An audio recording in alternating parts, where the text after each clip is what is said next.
Are you Miss Lena? Hey. How are you today? You want to ride up here, babe? Yes. Perfect. Come on in. How are you today? I am great. Well, it's Great. hot out here, isn't it? Yes, just busy. It's good. Where are you headed to, Miss Lena? So I am going to be headed to Benbrook just to do a one-to-one with a gentleman that I do business with.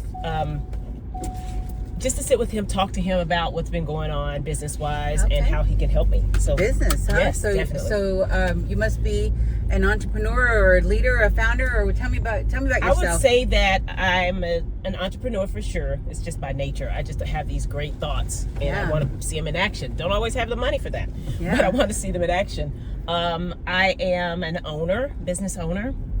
I own MLK Prearrangements. It's a funeral preparation company to prepare us before we get to that point. Yeah. So it's more affordable. And you can go to several different funeral homes, not just one. That's the beauty of what I do. And I do it for the people. So tell me, Lena, who did you used to be? What was Lena like before? So before I got into funeral work, I worked in aerospace. Oh, wow. Which meant I was purchasing from Bell Helicopter, Lockheed. Had lots of suppliers that I was working with. And before that even, my life was in construction. So I've always had a lot of personality. I'm a theater major. Okay. But I worked in construction and did really well in construction because there are not a lot of females, first of all. Second of all, not a lot of black females for sure. So I did that for a while, and then I got into aerospace. And I think COVID changed the way I looked at things. And then my grandmother passed away while I was working in aerospace. Sorry to hear that. But when she did it, she didn't leave a burden to the family. She had her life insurance, which goes, I believe, to the living. Yes. And she also had a pre-need. And that pre-need meant that no one in her family would have to argue over the funeral home. Wow. Argue over the headstone because she had already paid for that, or for the spaces that you all have to pay for now. So my grandma was a beautiful example of how we should all live our lives, and that is what I'm doing for my children. And so the business that I'm in helps us prepare for that. Okay. So we're leaving a legacy to our children, not debt. Not arguing in those rooms, which I've been a huge part of at funeral homes. My business takes the power away from the funeral home, I feel, because I'm able to introduce you to 40 different locations and say which one fits your budget. I love it. And usually what they do is they catch us in those rooms at our worst, at our lowest. And they charge you what they think that you're going to pay for. And you're going to pay for as much as you can. Yes. And so I'm happy to be here, and I think my grandma was a big part of that. I think truly for her, she's proud of me. Yeah. Where she's looking down. But I've had a really big life. Ballroom dancing, bodybuilding. Wow. I was in Glamour magazine. Very shocking for the time. I was 28. I'm 52 now. So that was a while back. Well, you look amazing. But thank you. So tell me about your bodybuilding and your. So you're very competitive. I'm guessing. I am, in everything I do. I'm competitive. I might not speak on that, but I'm definitely competitive. You're competitive. The biggest part of the bodybuilding for me was I was a stay-at-home mom, and I was a stay-at-home mom for 11 years. So it was a blessing to raise my oldest and get him out to college, and then be able to raise the middle one for a little bit before I got divorced. But during that time, my boys were in school, so I was like, I'm gonna bodybuild. But I'd been working out for 32 years now. Yes. I've always worked out, but finally I was like, I want to see if I can get on stage and win. Yeah. So I didn't go to get third place or fourth place, but just to get a place. Yeah. The first time I love went out there, mentality. The first time I got out there, I did. I'm not playing around with you. Yeah. Because it's expensive. I love that. It's expensive to get those suits made. It's expensive just to be on the stage, the makeup, the hair. Yeah. And then I never want to go out there looking like every other female either. Yes. So I wore my hair is really long at the time, and I had it sewed up and did like a tiny short wig just to make sure I wasn't looking like anybody else. And I got on stage and just smiled and was just so happy that there was no way they couldn't deny me a place. Yeah. So I got second place my first time on stage, and I was like, if I can get second place, I can definitely get first. Yeah. And so about a year later, I got on stage again. I had a fro. It was so awesome. I had a full-blown, beautiful, curly fro. Got up there, and hit those poses and just looked amazing in my costume, custom made, yes, right? To fit me. And it was so funny going in that room. I was like, but all of this butt, can you fit a suit on this butt? I was like, I don't think that fits right. She was like, girl, there's a process. We'll pare it down, you'll be ready. But I got on stage and I won first place in my age. Congratulations. And then I won first place in another category. That is and so the girl inspiring. was 28 years old. So My I was goodness. 35 at the time on stage. It was hilarious, but it is something in me to where I'm always going to You don't just come be to on show top. up. No, I don't just, I'm gonna win. And in life, I've taken that away and said, you know, I'm doing this whole funeral thing because I love what I do. Yes. Who loves the funeral? Yeah. I mean, no, nobody does. But I would rather be on this side talking to everyone so we can have laughter. Yeah. We can get in those rooms and laugh and say, we want cremation, we want this, we want that. But when death occurs, you have a plan. That's right. And that is important to me. I don't want to leave the burden that I see people leaving with their children. Or with their husbands or their wives. I don't want to see that. So that's why I do what I do. What would you say the turning point was? Was it your grandmother's passing? No.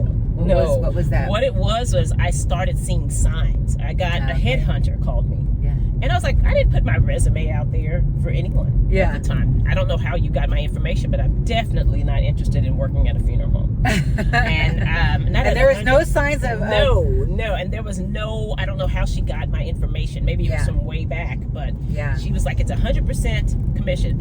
That's not going to happen because I'm a single mom now for sure. Because dad is not in. We're divorced.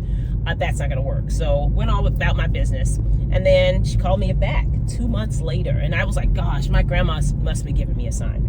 Must be giving me a sign. So I went in and I interviewed and took the job. Really? And so I was like, bye, aerospace. Let's go to death. So how was your life in aerospace before that? Like, what very was... calm and boring. Okay. Very calm. I mean, very calm and profitable, definitely. Right. And boring. But I wanted something more. I wanted something of my own. Meaningful. And I wanted to give back to the community. And I saw people asking for GoFundMes and things like that. I don't want you to have to do that if you don't. But I will be your tool. I will be your tool to say, you want to use this funeral home? I don't work with corporate, and there's a reason why I don't work with corporate. But anyone else, if they will work with me, then I will get you what you want. Right. And so that's why I like to take that. I feel like at the time of death, you are at their beck and call at the funeral home. They will take advantage. Some are just wonderful and you just can't afford it, but some will really take you for a ride. And I've been a part of that, and I don't want to be like that. Right. This is not sales for me. And I've been in sales for over 30 years.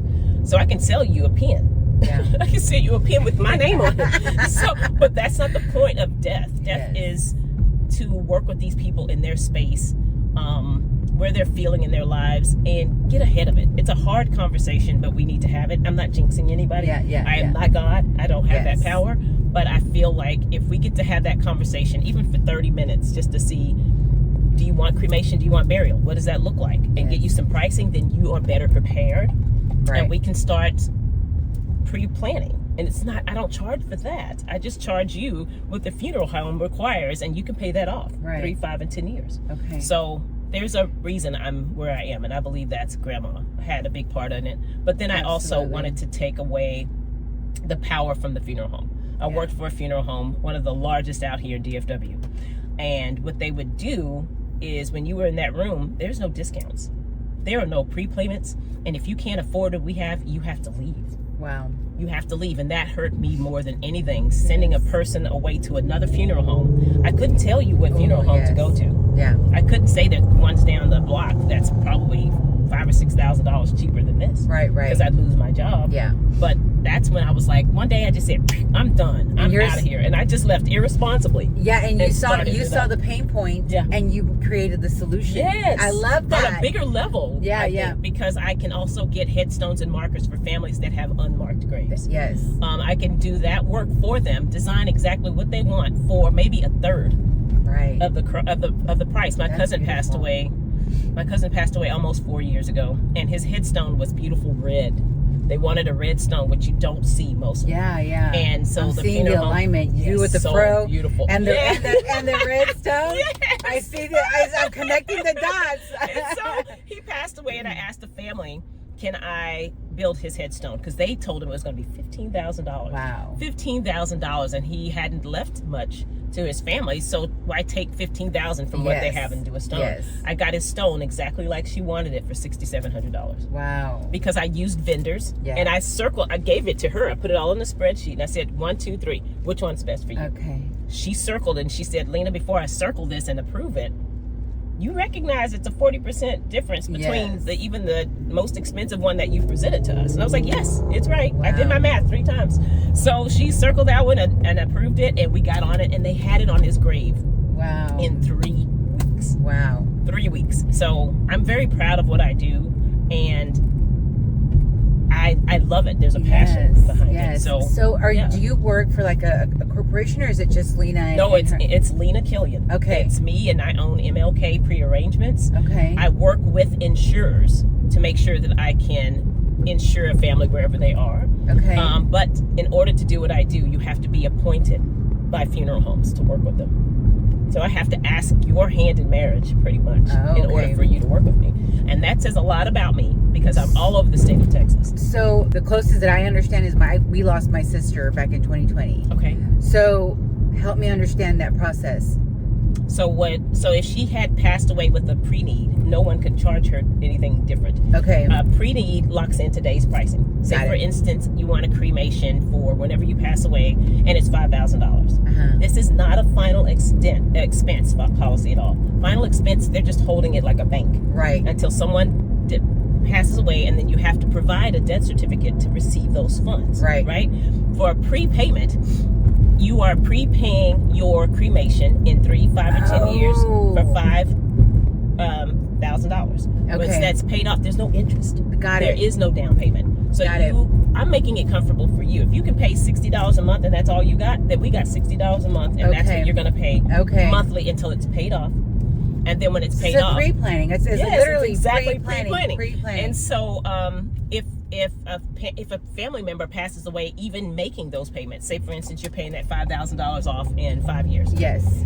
You pass away 2 years into that 5 years of payments. The next 3 years of payments are waived. You cannot beat a pre-plan. Yeah. So I always encourage people, get ahead of it and make the lowest amount of payments that you can. If you want to do 10 years, it's up to you. Right. But my veterans usually do 5 or 10 years because they're on a fixed income. Right. But I'm there at your service. Yeah. I'm there trying to find the best funeral home for you, what you're looking for, and saying this is what you're going to pay based on your age. If you are ill, we don't cover you at 100% until you are 2 years and 1 month into it, but you still have coverage. Yes. Final expense is not covering you anywhere. Yeah. I cover you, and that is by returning all of your premiums, and then we still pay a percentage of your cremation or burial dependent upon the month and year that you died. That's amazing. It is. So you have pretty much, like you said, taken the power of the funeral homes, become somewhat of a broker, if not a full broker of the prearrangements. That's and it's like a shopping mall or an Amazon. Yes. So much like good an stuff. Amazon of services.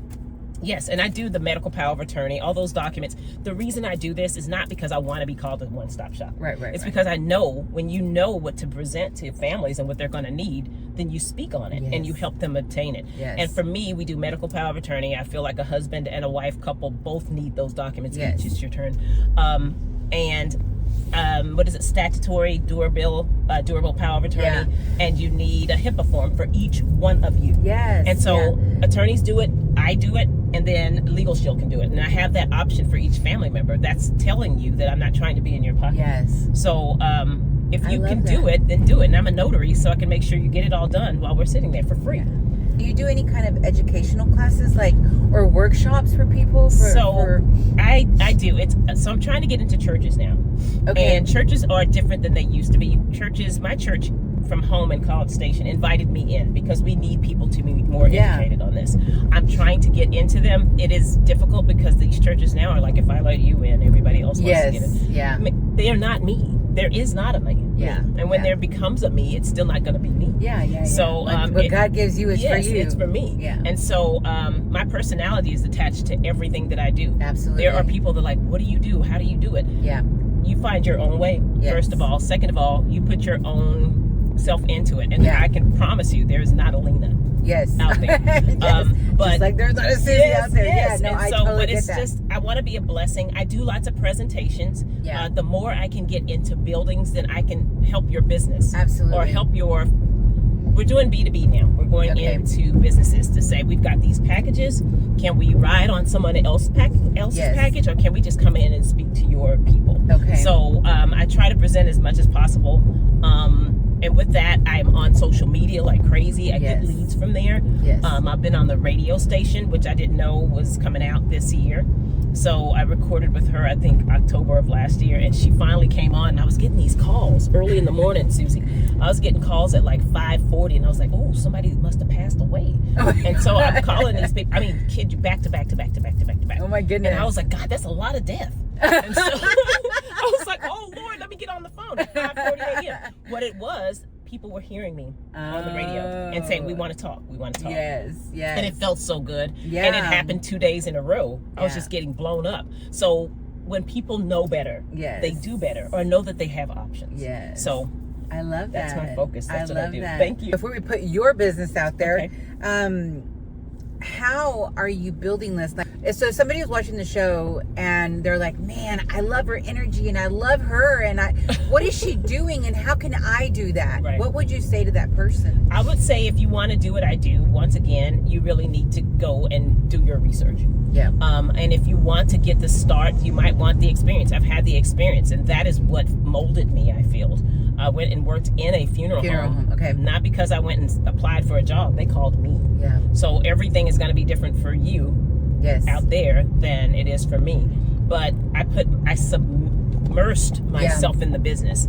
I wanted to know the business. I didn't think I was ever going to leave and do something for me. Right. I never thought that. I thought I'm going to ride this and I'm going to love it, because I get to meet so many really wonderful people, and people that you would never think want to spend time with you because of the way that they grew up or whatever it is. You can bring the best out of folks. I remember this one instance.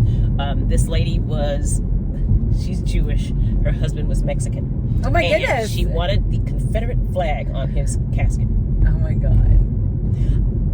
As the person that offers these services, I don't have a voice. There's one going off in my head. But I don't get to tell you, no, we don't do that. I get to give you what you want. Whether I'm the one over your service or not, I get to decide that. That's right. But she said, would you do that?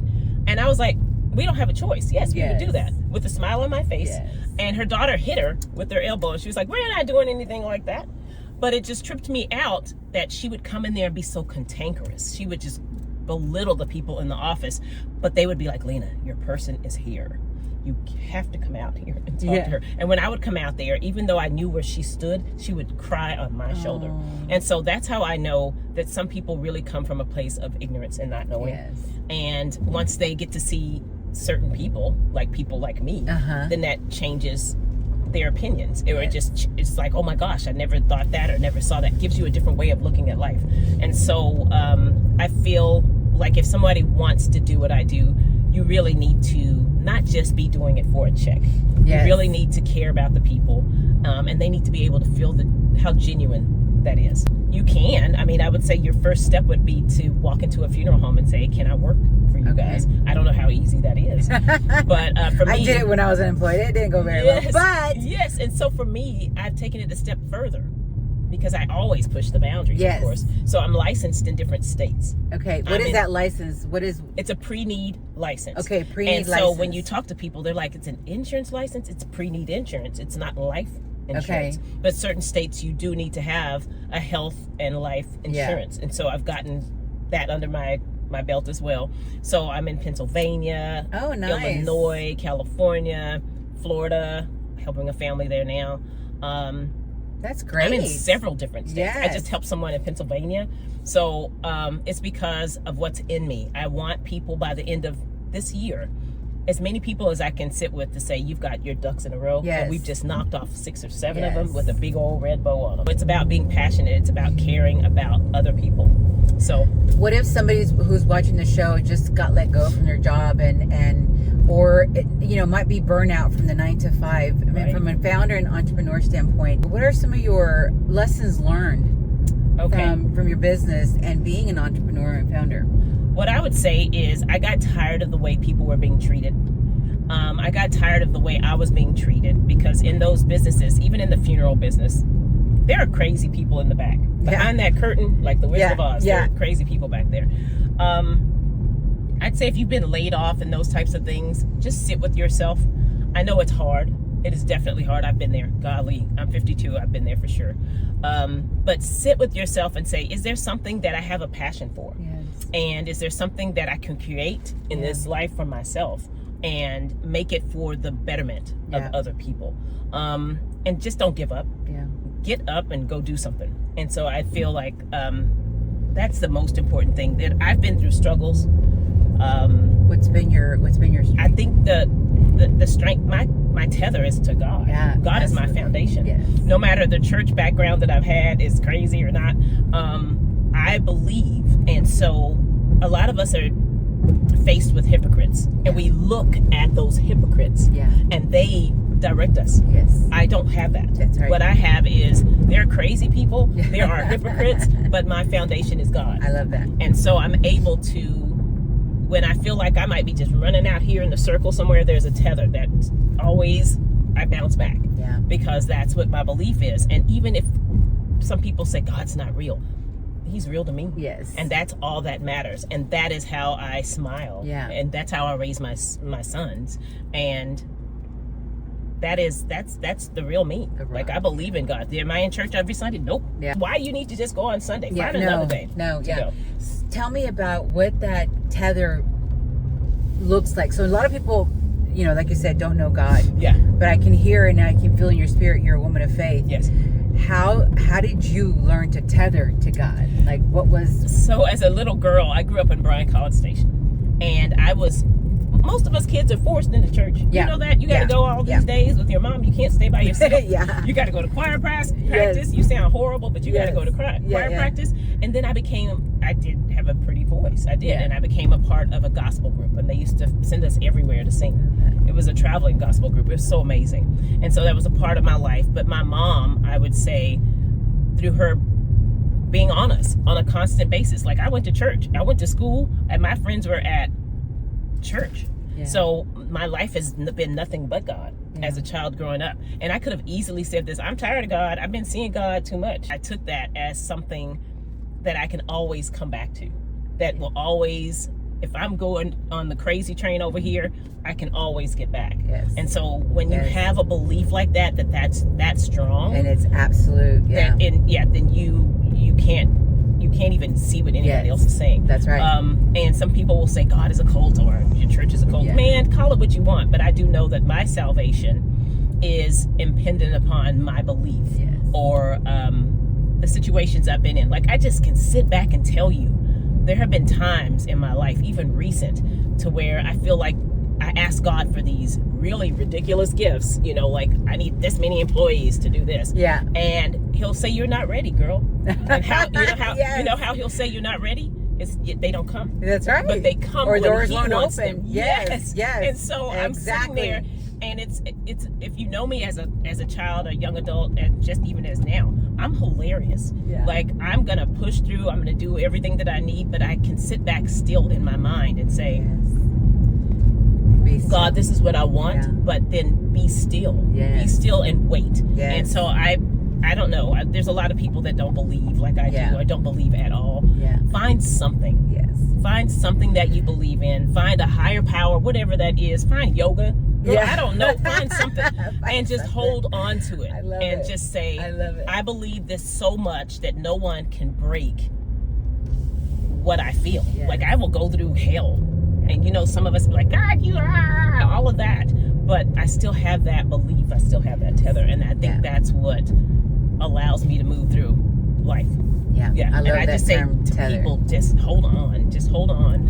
and pay attention to your surroundings. If you know that you're hanging out with people with that low vibration, then you got to move on. That's right. I mean, it might be painful, but you got to move on. That's right. So, and to move on, you got to tether, because people usually get stuck there. Right. And you got to you got to ask God, show me. Yeah. Show me something. Yeah. So I love that. I love that. Miss Lena, so how do we get to find you? First of all, are you hiring for somebody who might be looking for a job? I am not hiring. Okay. I hired, the reason why I'm not hiring is because it's hard to be me. Yes. And it's hard to let go, because when you send someone out under the name MLK, you want them to be a mini replica of you. Yeah, that's right. And so that's not how it's going to be. Yeah. But I have hired a virtual assistant that I'm very appreciative of. She calls my veterans for me. Good. And there are other things that we're going to probably keep her involved in. But for me, if you want to reach out to me, my website is MLK, Martin Luther King, but those are my initials too, so I did not steal them. MLKprearrangements.com is my website.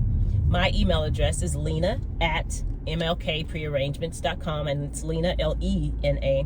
And my business cell phone is 682-552-6501. You can reach me all the time.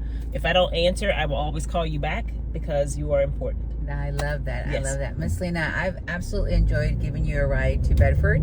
Is there anything else that you want to leave? The person who might be watching this is in transition, unemployed, or just seeking mentorship for that person. I'll say network. Beautiful. Lots of people say networking is just for people that own businesses. Yes. Or people that work for other people that own businesses. Yes. Networking can be for you as an individual trying to figure it out. That's right. When I got into MLK, when I started, I didn't know anything about networking, but because of who I am, I just bring a network. People know me. But get out there, start talking to folks, say, hey, this is what I want to do. Pick up information from other people. There are people, you know what? I have a speed networking event that I am hosting. Okay. And I'm just starting this out of the blue, because I don't want to do a networking group where people come weekly. I want to do once a month. Let's meet at a restaurant or somewhere and do speed networking. Okay. So May 27th, we're going to Brooklands in Fort Worth, Texas. Okay. And we are going to meet and speed network. There's up to 50 people that can come. If you can put me down, visit, I will send you the link. But if you guys want the link, just reach out to me on my cell phone. I can send it to you, or Miss Susie could send it to you. But the point of it is to sit and say, hey, look, I don't have a job, but this is what I'm looking for. You might find the person in the room that's looking for you. So do not fear. Something's good is out there. Something's good is out there. Just hold on and just get yourself in the right places. I will tell you, that's so true. That's exactly what is happening to me as a founder of Mega Mission Media, and going to the 1 Million Cups, events too. Like, so much has aspired from there. So much has been birthed from there. Like, well, I came in with an original thought, or idea, and it has now grown to something different. And I used to be that person. I used to think, oh, networking? No, I don't even have. What am I representing? Another company that I'm working for? And I was like, no, but. And I would get invited all the time to networking groups. I'm like, hey, what do I? No, I don't know anybody. But it has been such a I had a spiritual awakening, a couple of years ago. This is like a founder awakening. You know what I mean? And I love it. I love it, because you get these people that I have the best group of friends, and they happen to be older than me, and they happen to be so experienced. And I have built those relationships with being genuine. People can read fake. And do I do fake? I do not. So if you see me not speaking or being around someone, there's a reason behind it. So I say go and sit. Just go to somewhere close to your home that they're doing networking at a coffee shop. There's some networking happening at a coffee shop out in Kidderville. Go out there and just be amongst the people. Have an idea of what you want to do. And just say, hey, this is my experience. I'm looking for work here. Just do it. Well, Miss Lena, I am so encouraged by your words, your bodybuilding, your energy, your spirit, and a founder, and being a founder. And so thank you for letting me be your driver. You're welcome. That was so fun. I'm so blessed. Awesome. And so you truly are an inspiration to me. Well, listen, it's a pleasure to meet you. You too. That was pleasure to meet you. And have a great day. I will. For the rest of your day. And I'll talk to you soon. Okay. All right. God bless you. Bye-bye. Bye.